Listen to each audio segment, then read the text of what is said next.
pourrait lire ensemble dans l'Évangile de Matthieu au chapitre 27.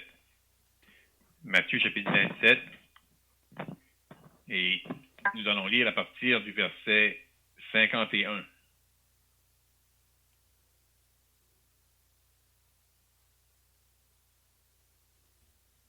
Et voici le voile du temple se déchira en deux, depuis le haut jusqu'en bas. La terre trembla, les rochers se fendirent, les sépulcres s'ouvrirent, et plusieurs corps des saints qui étaient morts ressuscitèrent.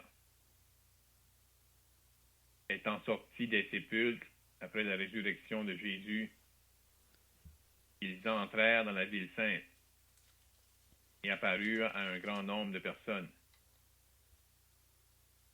Le centenier et ceux qui étaient avec lui pour garder Jésus, ayant vu le tremblement de terre, ceux qui venaient d'arriver, furent saisis d'une grande frayeur.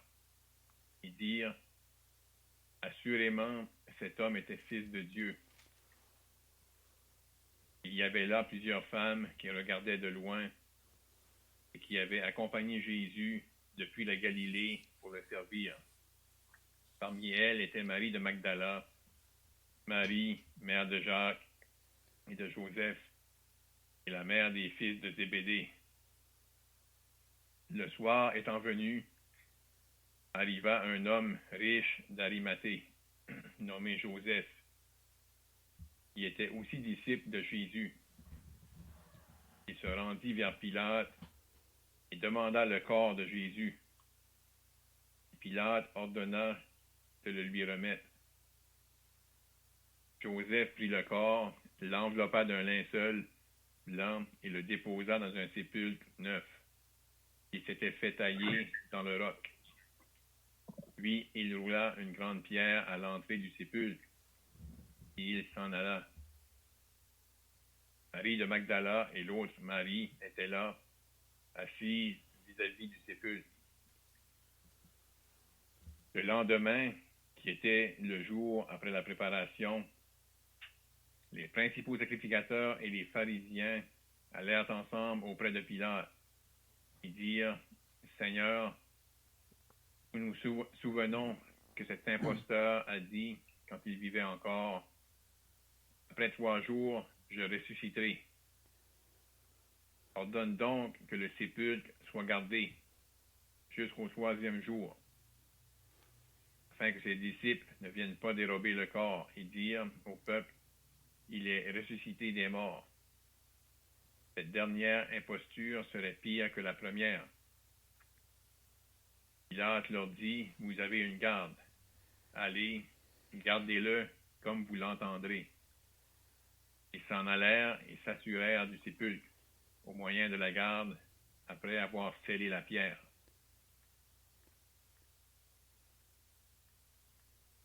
Le Seigneur va bénir la lecture des Saintes Écritures. On avait considéré la semaine dernière comment le Seigneur, après avoir passé des heures sous le jugement de Dieu, et en particulier les 3 dernières heures où la scène était cachée aux yeux des hommes, le Seigneur s'était écrié, « Mon Dieu, pourquoi m'as-tu abandonné? » Et à la toute fin, après avoir subi ce jugement-là pour ces heures-là, à cause de nos péchés, on peut lire comment Jésus poussa de nouveau un grand cri et rendit l'esprit. Ailleurs, dans les évangiles, on peut lire qu'il s'est écrié, tout est accompli, l'œuvre était achevée. Là, lorsqu'il est entré dans la mort, on peut voir, dans la façon qu'on a considéré ce soir, qu'est-ce qui a été la réaction, qu'est-ce qui en est découlé. Le voile du temple s'est déchiré en deux, puis le haut jusqu'en bas. Et c'est pas une coïncidence que ça arrivait à ce moment-là. Il y avait une signification bien clair, on va pouvoir en discuter ce soir, mais le temple séparait le lieu saint du lieu très saint. Et là, le Seigneur Jésus qui entre dans la mort, l'œuvre accomplie, on sait qu'une fois par année, le souverain sacrificateur entrait dans le lieu très saint. Il rentrait là avec du sang. Là, il venait de prendre place un sacrifice ultime. Unique sacrifice qui pouvait ôter les péchés. Les rochers se sont fendus. Il y a une grande réaction de la part de la création. Un tremblement de terre. Il y a eu des saints qui étaient morts, qui ont ressuscité, puis qui ont, après la résurrection du Seigneur, ils ont entré dans la ville. On voit la réaction du centenier, de ceux qui étaient avec lui. Ils n'avaient jamais rien vu de pareil. Puis, ce centenier-là, en considérant tout ce qui venait de prendre place, est venu à la conclusion, assurément, cet homme était fils de Dieu. Comment par la suite, allait s'accomplir des choses qui avaient été annoncées d'avance. À partir de ce moment-là où le Seigneur est allé dans le jardin, il y avait plusieurs prophéties qui commençaient à s'accomplir concernant le Seigneur Jésus, concernant le berger. Celui que, comme on peut lire dans Zacharie, celui qu'on peut dire qui était le compagnon de l'Éternel, était frappé, était élevé, ses mains, ses pieds ont été percés,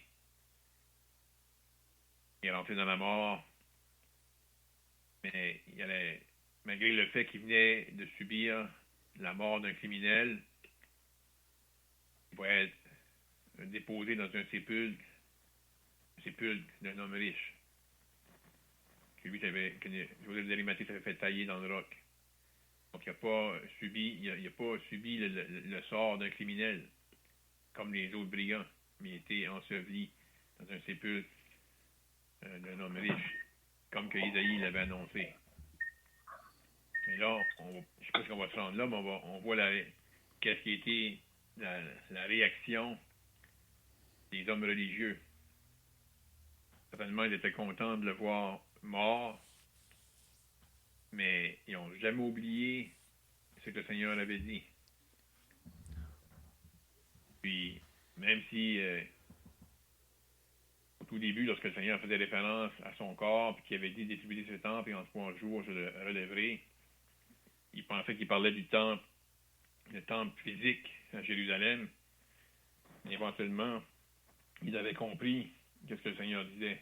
Puis là, lorsqu'ils vont aller vers Pilate, ils vont se souvenir de ça. C'est pas que eux croient en ça. Parce que vraiment, pour eux, ils étaient convaincus que le Seigneur ne va pas ressusciter. Ils se rappellent que le Seigneur a dit ça. Puis vraiment, lorsqu'ils vont parler à Pilate du Seigneur, ils vont parler de lui comme un imposteur. Vraiment, c'est le même mot qu'on trouve dans 1 Timothée, chapitre 4, que ça dit que dans les derniers temps, il va y avoir des séducteurs.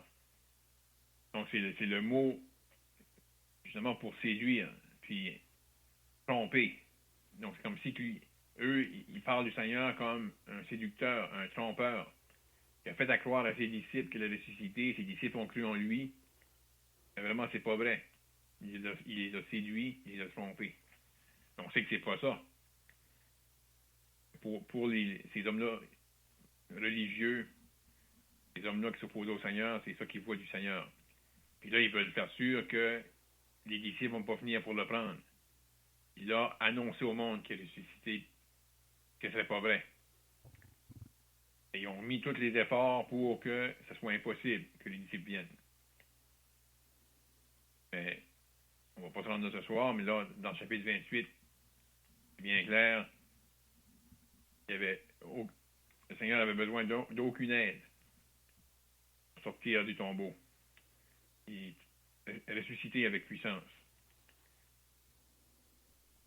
Donc, on ne va pas en dire plus pour l'introduction. On encourage encore les frères à participer par des questions, des commentaires. Et moins qu'il y aurait d'autres commentaires à dire pour, avant le verset 51, on pourrait partir à partir de ce verset-là. Donc, Dieu bénisse notre temps ce soir, qu'on puisse être encore encouragé et nourri par sa parole puissante.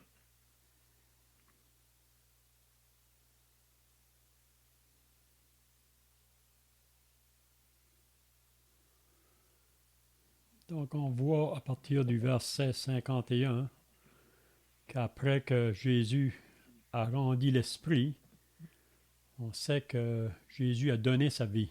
On ne pouvait pas prendre sa vie, il l'a donnée. Mais aussi, il va la reprendre. Mais juste après qu'il a rendu l'esprit, là, on avait vu la semaine passée que c'était tout dans les ténèbres. Le soleil avait arrêté de briller à partir de midi jusqu'à 3 heures. Puis le moment qu'il a rendu l'esprit, on sait que juste avant, là, il avait crié. On peut entendre son cri au travers des ténèbres. Mon Dieu, pourquoi m'as-tu abandonné? Vous pouvez vous imaginer le monde qui était autour de la croix, qui a entendu cette voix-là. Le Seigneur il allait donner sa vie là. Puis il pouvait encore crier à haute voix, qu'on pouvait tout l'entendre. À ce moment-là, si vous avez remarqué, il y a beaucoup de réactions qui vont prendre place. Il nous parle du voile du temple qui se déchire du haut jusqu'en bas. Ça, c'est une chose. Ensuite, la terre trembla, les rochers se fendirent. Donc, on peut s'imaginer le bruit. Et on peut penser à la foule probablement qui était effrayée. Ensuite, les sépulcres s'ouvrirent. Donc, il y a des tombeaux qui sont ouverts. Puis, il y a plusieurs corps. Il faut bien remarquer le corps des saints. Donc, c'était le corps des croyants qui ont sorti des tombeaux, qui étaient morts, ressuscitèrent. Puis, probablement, vous avez déjà entendu des personnes dire eux, s'ils ne voient pas, ils ne croient pas. Puis souvent, moi, ça m'a déjà été dit souvent quand je visitais, là, si c'était un homme ou une femme, un disait, moi j'ai dit à mon mari, si tu meurs avant moi, tu viendras me dire qu'est-ce qu'il y a à l'autre bord. On entend ça souvent. Même, vous vous rappelez du riche, quand il était dans les tourments. Il a prié Abraham pour qu'il envoie Lazare dans la maison de son père parce qu'il y avait 5 frères. Mais vous vous rappelez qu'est-ce qu'Abraham lui a dit? Tes frères ont Moïse et les prophètes qu'ils les écoutent. Parce que même si quelqu'un des morts va aller vers eux, ils ne se repentiront pas. Donc ici, on voit des morts qui sont sortis. Puis ça nous dit qu'ils ont apparu à un grand nombre de personnes. Ça veut dire qu'ils ont témoigné à des personnes qui se trouvaient là autour de Jérusalem. On n'a aucune mention pour dire que ces personnes-là ont cru. Parce que même les morts ressuscitent, si on ne croit pas à la parole de Dieu, ça ne va pas changer rien. Donc on peut voir beaucoup de réactions qui s'est produit là, le moment que le Seigneur Jésus est mort. Même ça aurait été assez pour prouver à ces chefs religieux là, eux qui avaient organisé la foule pour faire crucifier Jésus, ça aurait dû être assez pour les réveiller. Mais encore là, on voit qu'ils restent incrédules. Donc l'incrédulité, là, c'est le péché le plus grave devant Dieu. L'incrédulité.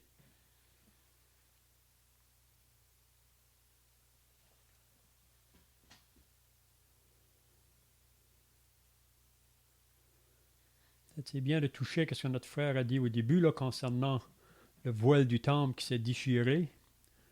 Comme qui a été dit, c'était le voile qui séparait le lieu saint d'avec le lieu très saint.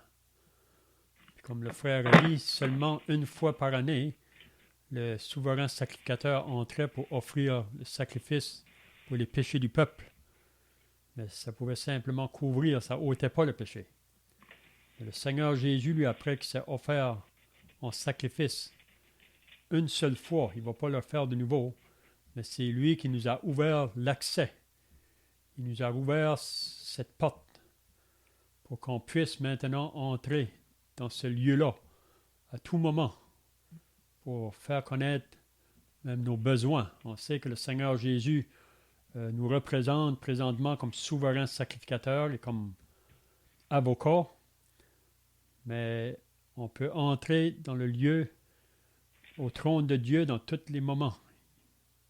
On a tout l'accès pour y aller, parce qu'on est aussi sacrificateur après qu'on est sauvé. On est un royaume de sacrificateurs.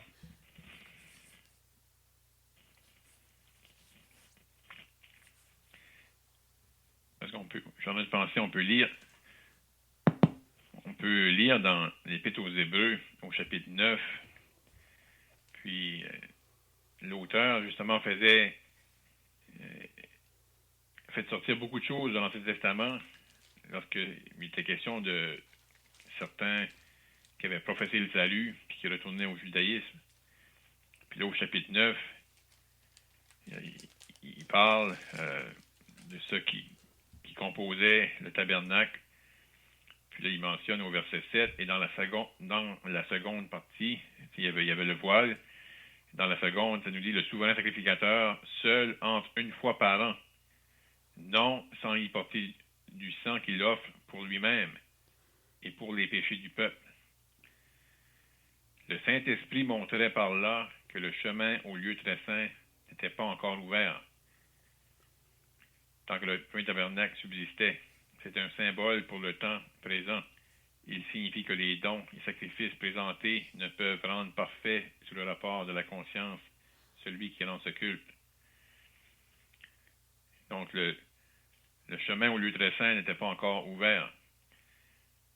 Mais lorsque le Seigneur Jésus a donné sa vie à la croix, le sacrifice qui était nécessaire pour vraiment pouvoir réconcilier les pécheurs avec Dieu. Parce que les sacrifices dans l'Ancien Testament étaient seulement des types. Ça pouvait couvrir le péché, mais ça ne pouvait pas l'enlever. Et là, l'œuvre du Seigneur Jésus-Christ à la croix rendait possible l'accès à Dieu. Vraiment, quand on y pense, comme croyant, on est rentré dans un grand privilège. Que maintenant, on a un accès au Père par le Seigneur Jésus.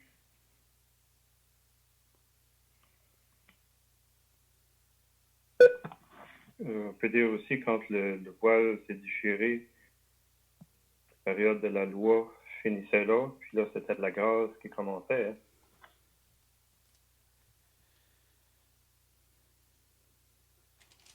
Oui, c'est ça qu'on lit dans l'Épître aux Romains. Je pense au chapitre 10 qui mentionne ça dans l'Épître aux Romains. En parlant du peuple d'Israël, Paul dit dans Romains 10, à partir du verset 1, là, il dit « Frères, le vœu de mon cœur et ma prière à Dieu pour eux, c'est qu'ils soient sauvés. Je leur rends le témoignage qu'ils ont du zèle pour Dieu, mais sans intelligence, ne connaissant pas la justice de Dieu et cherchant à établir leur propre justice. Ils ne se sont pas soumis à la justice de Dieu, car Christ est la fin de la loi pour la justification de tous ceux qui croient. » Donc Christ, c'est la fin de la loi.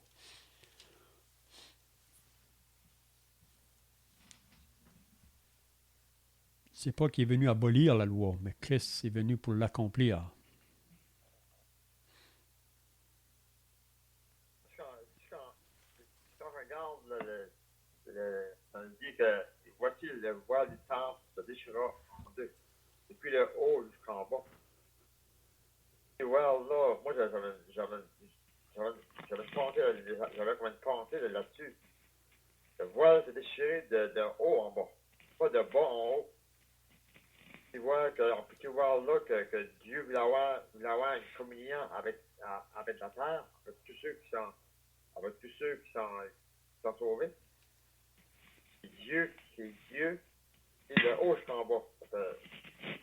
Dieu, il reste en haut, au ciel, il voulait avoir une communion avec tous les croyants qui sont sauvés. Je ne sais pas si on pourrait dire ça. Je ne sais pas. C'est rien qu'une pensée. c'est pas les hommes avec une communion avec Dieu. Dieu qui avait une communion avec la terre, avec tous les croyants. Paul, c'est rien comme une pensée que j'ai, je sais pas.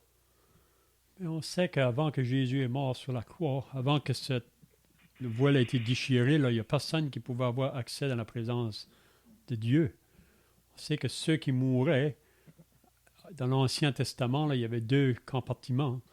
Mais on ne pouvait pas aller directement dans la présence de Dieu, même pour les croyants de l'Ancien Testament. Mais après que le Seigneur a fait le sacrifice, il a ouvert le chemin. Puis on sait qu'aujourd'hui, toute personne croyant qui meurt, il va auprès du Seigneur. Son âme et son esprit. On sait que le corps va dans la tombe, il va retourner à la poussière, puis ensuite il va ressusciter pour un nouveau corps, pour aller joindre l'âme et l'esprit. Mais c'est ça que Paul dit dans l'Épître aux Philippiens. Et il dit, j'ai le désir de m'en aller, ce qui est beaucoup le meilleur, mais s'il faut que je reste encore parmi vous, il voulait l'accepter là, mais il dit, je sais que si je meurs, je vais aller dans la présence du Seigneur. Mais avant que le Seigneur est mort à la croix, personne ne pouvait aller là.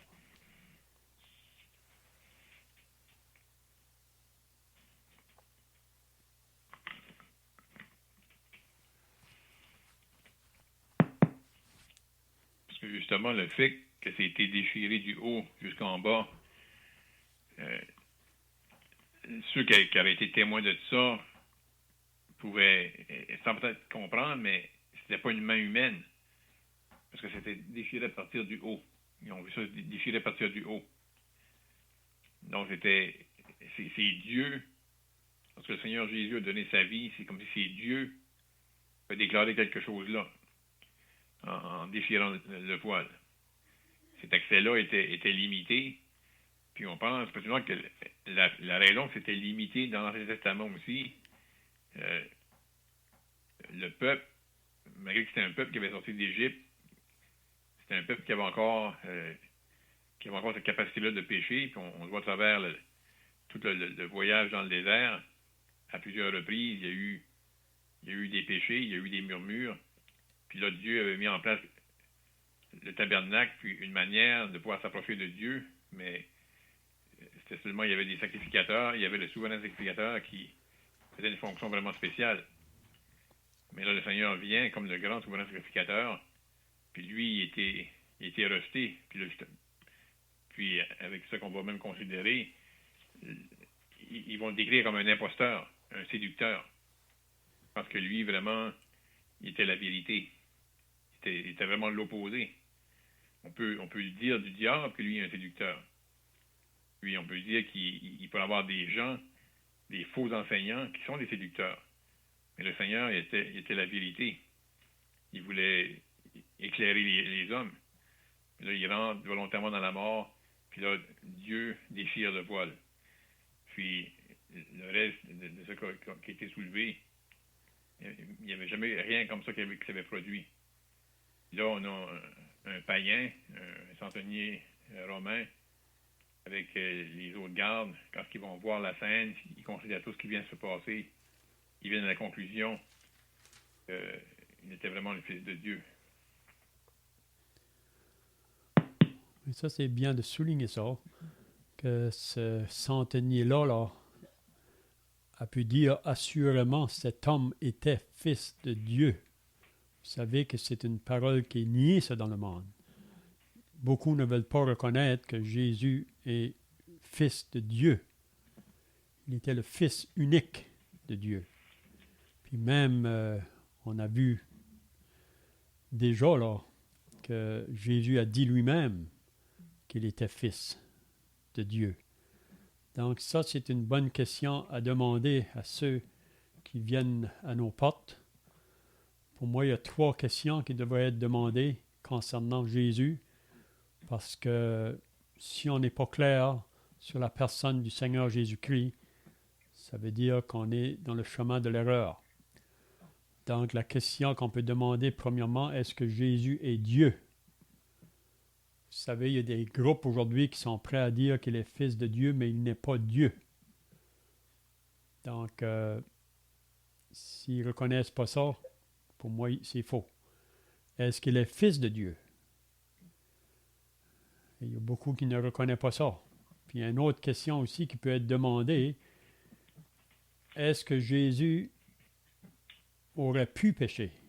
Parce qu'il y en a qui enseignent qu'il n'a pas péché, mais parce qu'il était un vrai homme, il aurait pu pécher. Mais ça, c'est faux. Parce que Jésus, étant Dieu, il ne pouvait pas pécher. Il l'a prouvé vraiment devant les tentations du diable.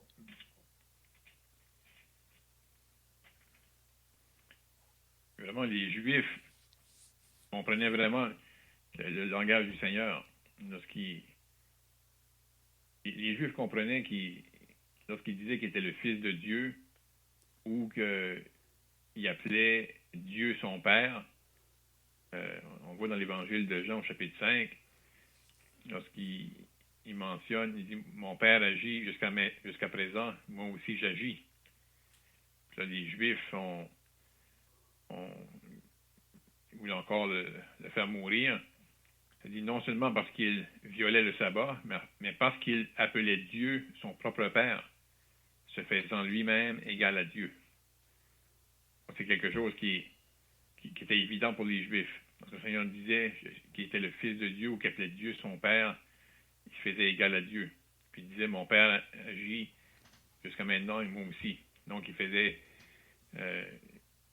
il était clair devant ceux qui l'écoutaient. Comme Léon vient de le dire, c'est vrai que ces questions-là par rapport à ceux qui vont venir à nos portes, ceux qu'on va rencontrer, va vraiment mettre une barrière, ça va vraiment sonder ces gens-là.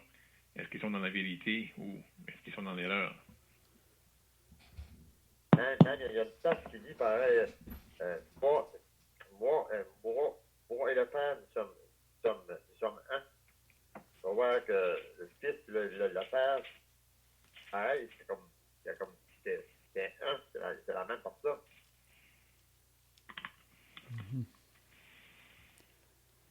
On voit le centenier, puis il était pas tout seul, il y avait d'autres soldats avec lui. Et ceux qui étaient avec lui pour garder Jésus. Donc, cet homme-là, son témoignage, a pu dire qu'assurément, cet homme était fils de Dieu. Donc, il aurait pu, je pense, moi, qu'il a dit ça au monde, pareil, qui était là, puis il aurait dû faire connaître cette vérité-là, que le Seigneur Jésus-Christ était vraiment le fils de Dieu, parce qu'il n'était pas tout seul, et là, au prix de la cour, le centenier était avec d'autres personnes avec lui. Puis c'est que Léolin vient de dire, là, dans Jean 10, après que Jésus avait dit ça, là, moi et le Père, nous sommes un, ça dit, alors les Juifs prirent de nouveau des pierres pour le lapider.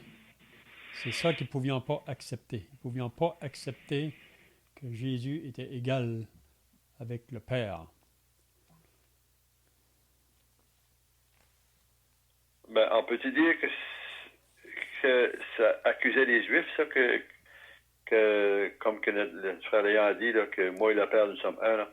Ça, c'est quelque chose qui pouvait les accuser ou les condamner, quelque chose, Léon? Oui, parce qu'ils n'acceptaient pas ça. Hein. Ils n'acceptaient pas que Jésus disait qu'il était fils de Dieu. Pour les autres, Jésus, c'était seulement Jésus de Nazareth, un homme simple. Ils ne pouvaient pas accepter ça. Hein. Même Dieu l'a témoigné lui-même. Vous vous rappelez quand Jésus a été baptisé par Jean-Baptiste, après qu'il est sorti de l'eau, ça dit qu'il y a une voix qui s'est faite entendre du ciel. « Voici mon Fils bien-aimé, en qui j'ai mis toute mon affection. » Donc Dieu a témoigné que Jésus était réellement son Fils. Mais si on dit ça aux musulmans, les autres disent Dieu ne pouvait pas avoir de fils parce que Dieu n'avait pas de femme. Parce qu'ils pensent vraiment au côté physique et naturel, mais Dieu, s'il était père, il faut qu'il y ait un fils. On ne peut pas être père si on n'a pas un fils.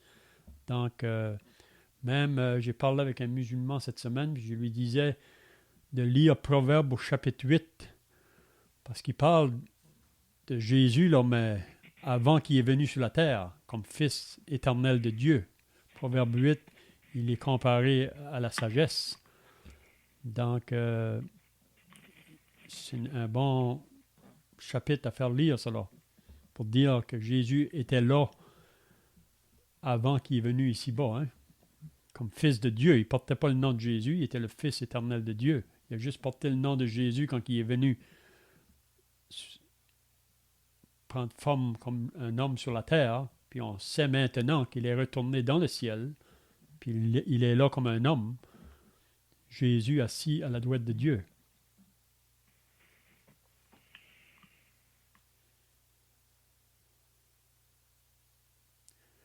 Donc, il nous parle de plusieurs femmes au verset 55. Il y avait là plusieurs femmes qui regardaient de loin. Probablement que ces femmes-là, c'était les mêmes qui marchaient avec Jésus dans son ministère. Là. On lit ça dans Luc au chapitre 8. Il y avait plusieurs femmes qui le suivaient dans son ministère. Puis il dit, il regardait de loin. Parce que vraiment, le spectacle de la croix, là, c'était pas trop beau à regarder. On sait que la croix était terminée maintenant. Ici, là, Jésus était mort. Puis ça nous dit ceux qui l'avaient accompagné depuis la Galilée pour le servir. Donc, c'était probablement les mêmes femmes qu'on lit dans Luc 8. Il mentionne ici Marie de Marie-Madeleine. Vous savez qu'elle avait été délivrée de 7 démons. Puis c'est vraiment elle qui s'est réellement attachée au Seigneur, là. Elle a suivi tout le long. Même c'est elle à qui le Seigneur va apparaître la première. Il parle d'une autre Marie, mère de Jacques et de Joseph, et la mère des fils de Zébédée. Donc il parle au moins de 3 ici, là, mais probablement qu'il y en avait d'autres.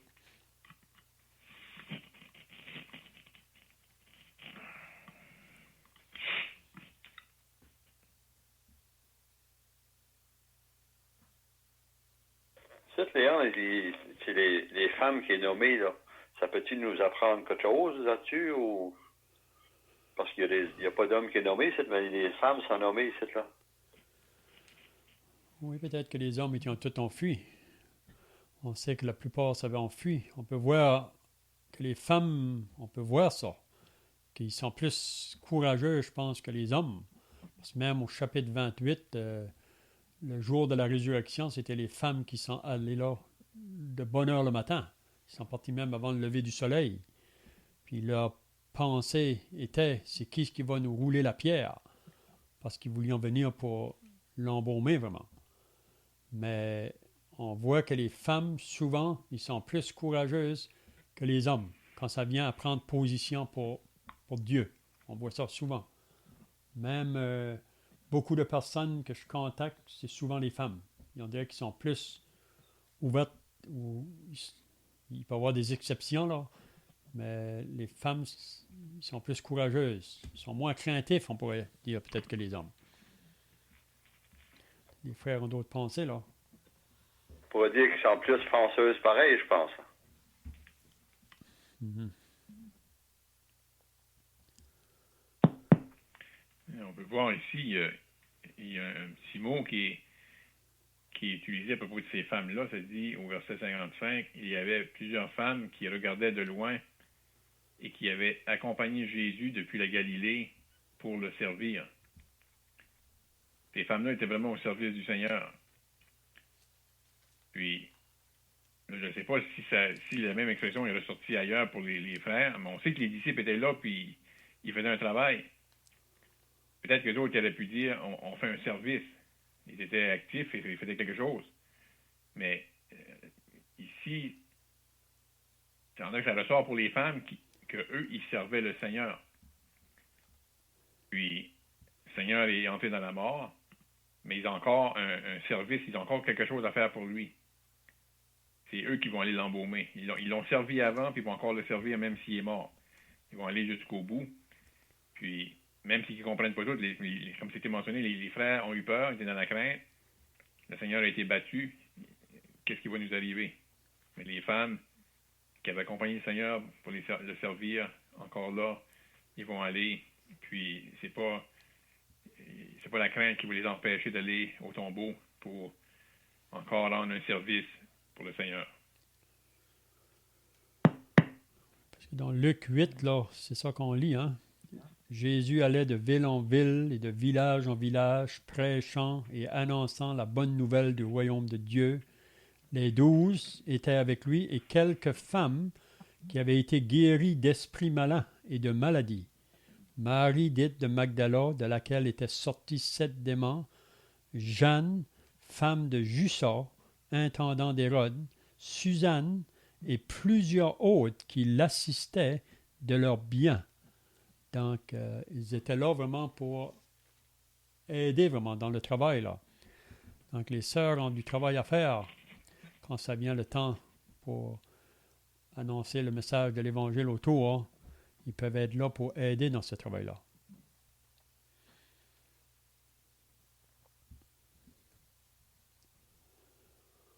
Si on se rappelle de la femme samaritaine, vous vous rappelez la femme samaritaine, après qu'elle a reconnu que Jésus était vraiment le Messie, le Christ, elle est allée dans sa ville, elle a même laissé sa cruche au puits.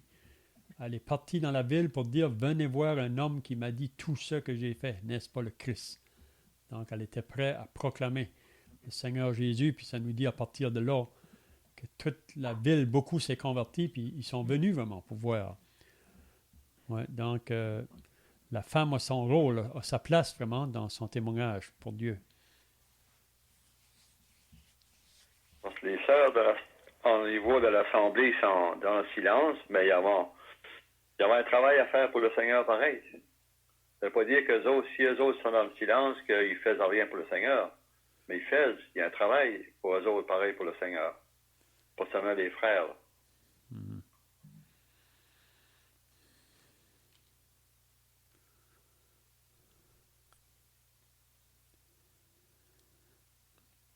Je vois que le temps est passé. Là, peut-être qu'on peut garder pour la semaine prochaine là, ce qui vient après concernant Joseph d'Arimathée et aussi Nicodème qui vont venir pour descendre Jésus de la croix. Nicodème n'est pas mentionné ici, mais il est mentionné dans l'évangile de Jean. Donc, on peut garder ça peut-être pour la semaine prochaine. Donc, à moins que les frères ont d'autres choses à ajouter, là, le frère peut terminer par la prière. Hein? Au nom du Seigneur Jésus-Christ, nous voulons, en terminant encore, te remercier pour ce temps que nous avons eu ce soir, pour pouvoir te prier et une fois de plus ouvrir tes saintes Écritures. Père, on te remercie pour ces paroles qui sont toujours aussi certaines. On pense que ces choses ont été écrites longtemps passé.